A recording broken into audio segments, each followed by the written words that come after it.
He was a kid from Central Florida who dreamed of becoming a pilot and grew up to be one of the best the United States ever produced. But he also traveled secretly with the highest level diplomats in the world, drove the getaway car when Americans fled the Nazi advance through Russia, and without orders, set up a critical lend-lease supply line in the Middle East. He took to the air to thwart the Japanese in China and helped invent a type of aircraft-based commando operation that changed the way war is fought. He is John Richardson Allison, and he is a legend of air power.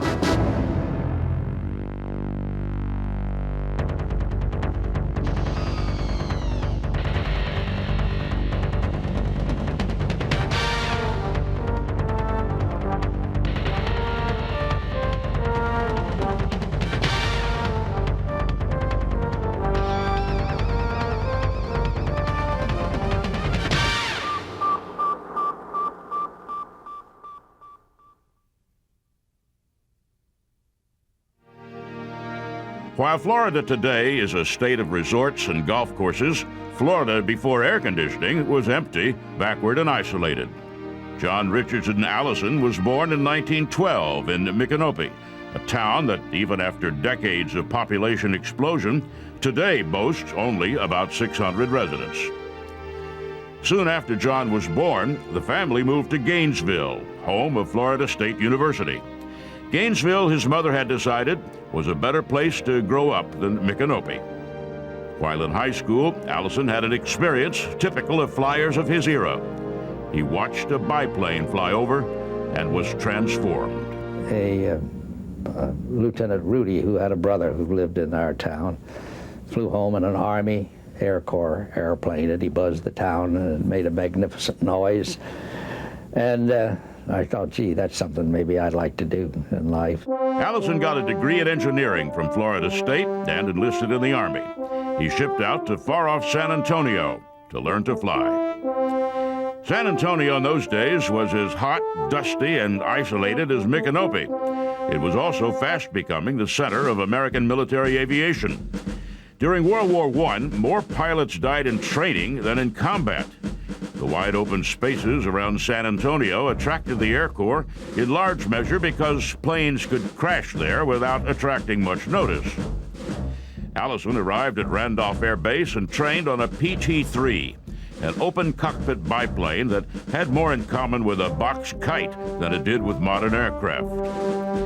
What impressed his trainers more than anything was Allison's feel for aircraft. As the Army Air Corps built toward World War II, Allison mastered every platform the Air Corps threw at him. But where he really stood out was in fast monoplane fighters, particularly the P-40 Warhawk. The P-40 is a largely misunderstood aircraft. Slower to climb than the British Spitfires and less maneuverable than American P-51 Mustangs, the P-40 was a rugged and, used correctly, wickedly effective aircraft. Even as early as 1940, however, the Warhawk had developed a bad reputation. When General Claire Chennault, who was helping the Chinese set up an air force, suggested they consider buying Warhawks to fight the Japanese, the Chinese refused. Chennault insisted and arranged a demonstration at Bowling Air Base. Chiang Kai-shek, the Chinese leader, pointed and said, "Get me 100 of those planes." Chennault pointed at Allison.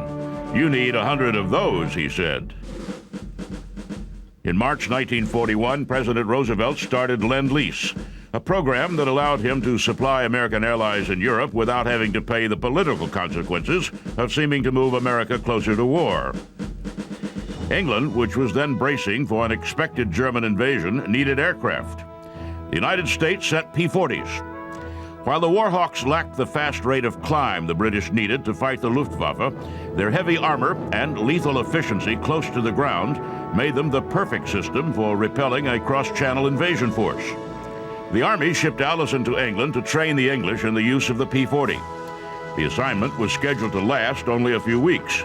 Just after his arrival, however, the Germans invaded the Soviet Union. Overnight, the possibility of a Nazi invasion of England vanished. The Germans shifted resources eastward, and the Allies needed to do the same.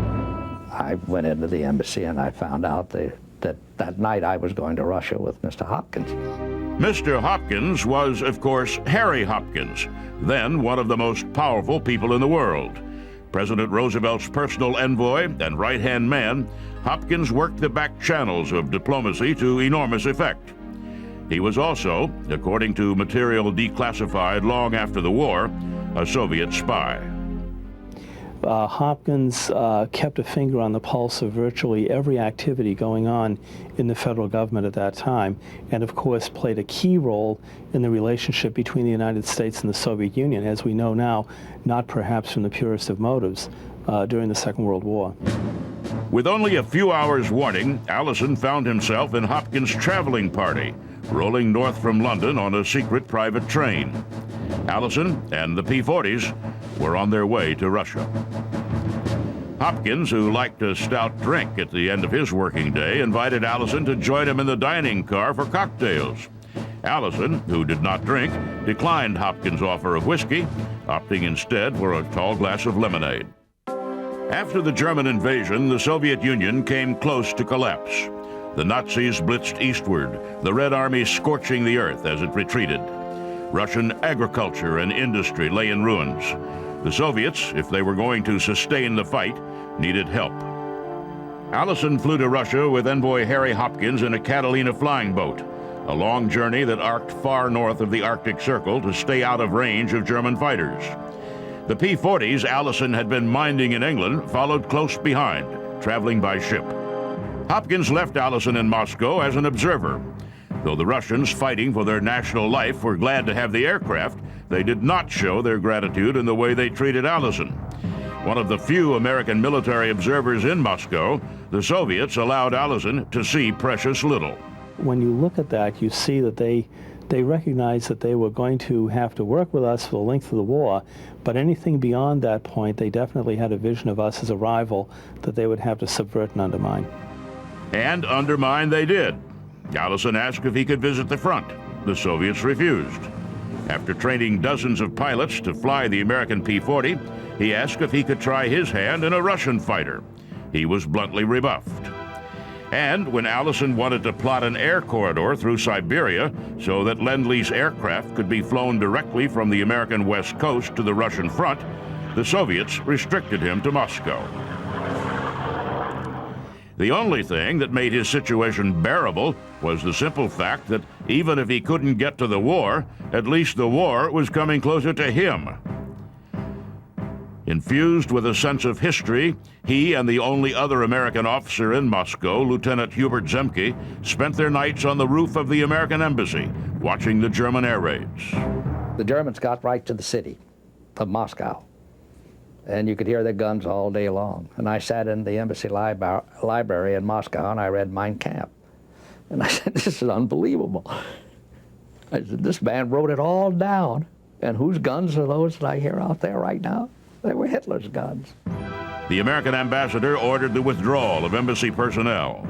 Alison drove a car full of terrified diplomats from the embassy to an isolated railhead.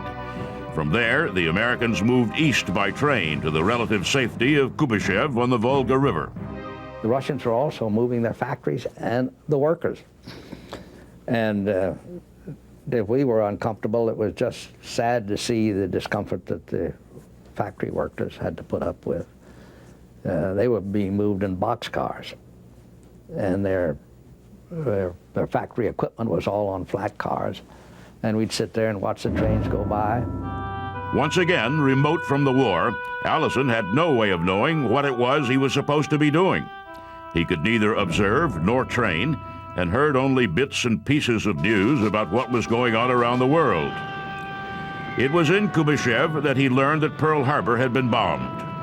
Awakened by a diplomatic envoy, Alison and Zemke marveled at the fact that the United States was finally at war, and that they were farther away from it than just about anyone else on Earth. As their country mobilized, they went back to sleep. There was nothing they could do. So we were requesting to go home, but the War Department insisted they had to have an observer there. And finally they said, well, one of the two could come home. Zemke was married. Alison was not. Zemke went home. Alison stayed on, trying to convince Stalin and the Soviets to let him do his job. The Russians were immovable. The Army dispatched Lieutenant Colonel Townsend Griffiths to sort things out, and after 10 days, he threw up his arms in frustration and announced basically that the Russians were crazy. With official sanction of the futility of his mission, Alison asked Griffiths to take him with him when he left the country. Griffiths agreed. He says, I'm here with General Marshall's authority. You can go with me. So I turned to my boss, Colonel Michaela, who's sitting there, and I look at him and I say, Mike, I said, I'm leaving my post in wartime. What about it? And he laughs and he says, John, I'll never prefer charges. Griffiths said he would get Alison to London, where the flyer could contact Washington and request a combat assignment. Their first stop along the way was in Baku, a town that made north-central Florida seem cosmopolitan. I never forget, Colonel Griffiths had a bottle, unopened bottle of Johnny Walker, red label, not black label, red label. And I was just shivering because I was so cold. He says, John, a drink will help you. And I said, well, I'm not a drinking man, but I turned that bottle up and nothing, I hadn't tasted anything so good in a long time. The next day, the two men flew to Tehran. There, Griffiths had a change of heart. It would be easier, he said, if Alison waited in Tehran. Griffiths would go on to London alone, contact the War Department, and send word to Alison what he was to do. Alison was stranded again, without orders, money, or a uniform. The largest war in the history of mankind was breaking out all over, and no matter how hard Alison tried, the best P-40 pilot in the world couldn't get to it. Once again, however, the war was on its way to him. To avoid the treacherous waters of the North Atlantic, cargo destined for the Soviet Union shipped south to Africa, through the Mediterranean and the Suez Canal to the Persian Gulf. From there, supplies moved by land to the Russian front. The Russians took possession of supplies in Tehran, transporting them by rail and air northward. But there were, at the time, no American officials in the capital of Persia. The only American presence in the region was a battalion of engineers building a rail line from the Persian Gulf port of Basra to Tehran. Impatient, Alison went south to report for duty. I said, Colonel, I'm Captain Alison, and I'm going to be here probably for a week. Can you put me up? And I wasn't in uniform. I was in civilian clothes. And he said, you're Captain? I said, yes, Army Air Corps.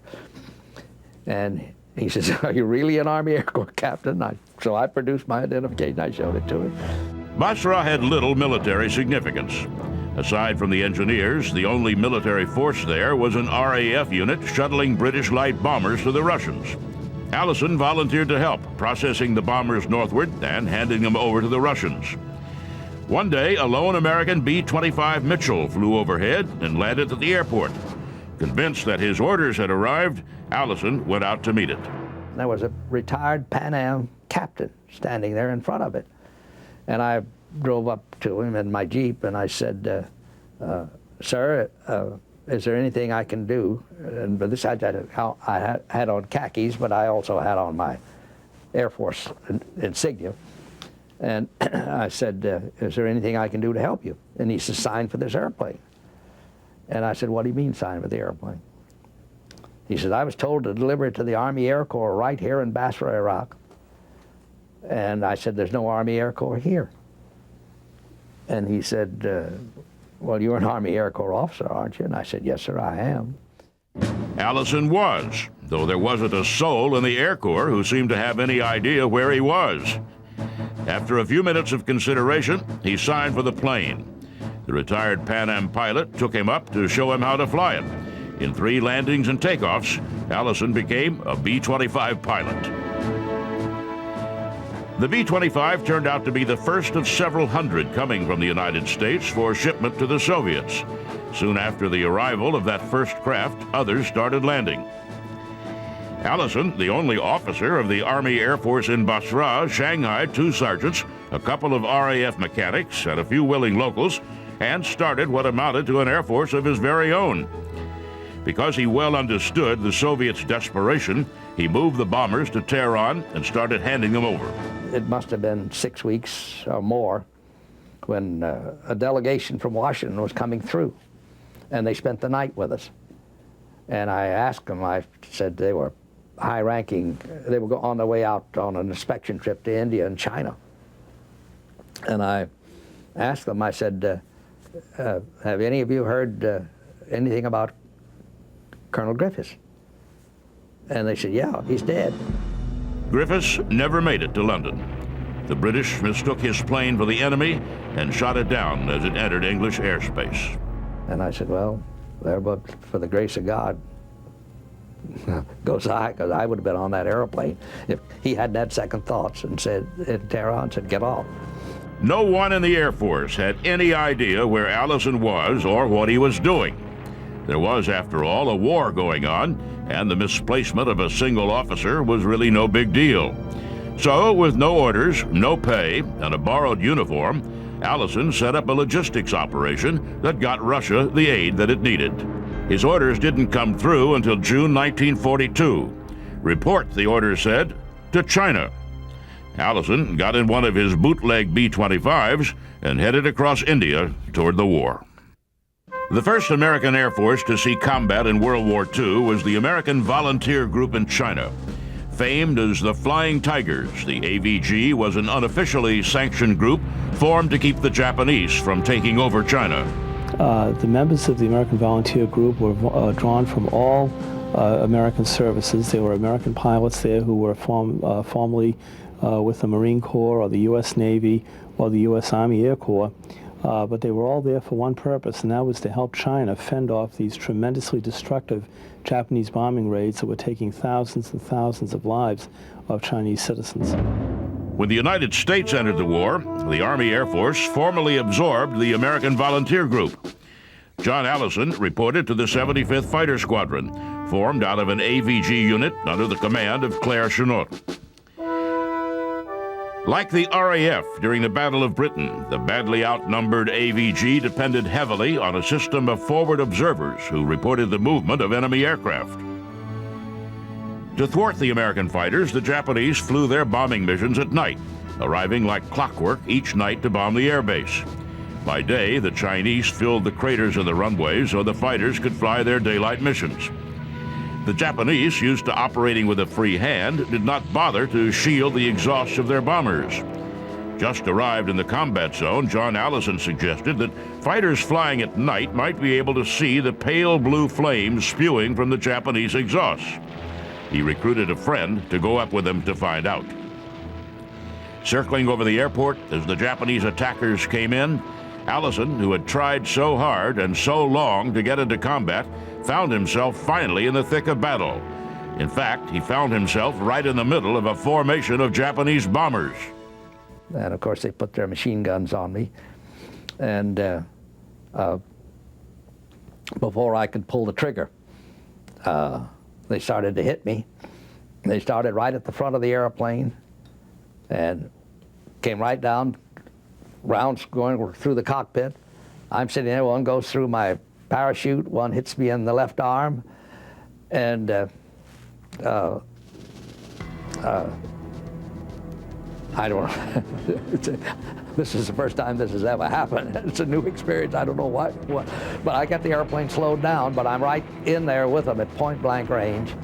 Allison fired at the bomber on his right, splattering the craft with bullets until it veered sharply upward, its crew likely dead. He turned to the plane on his left, fired, and it exploded.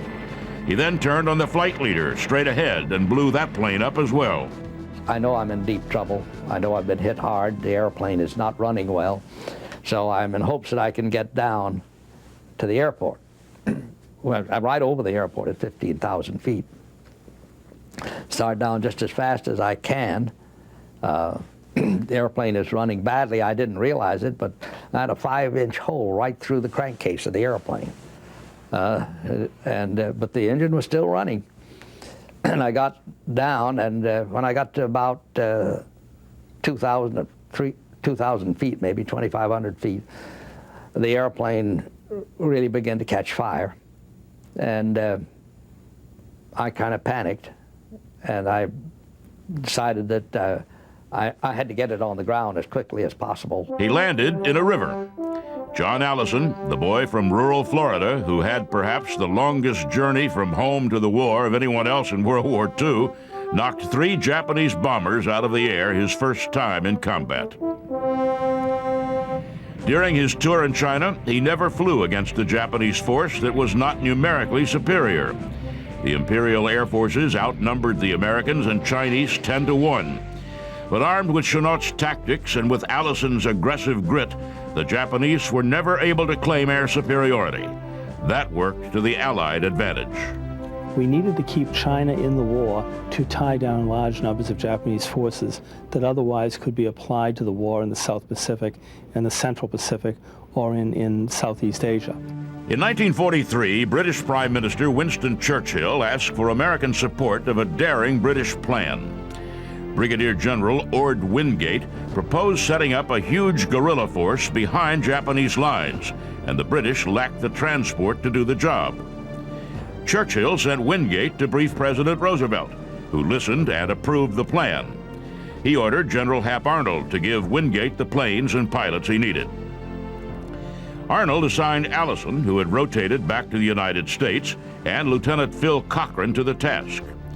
Alison, who was packing for a new combat assignment in Europe, didn't want to go.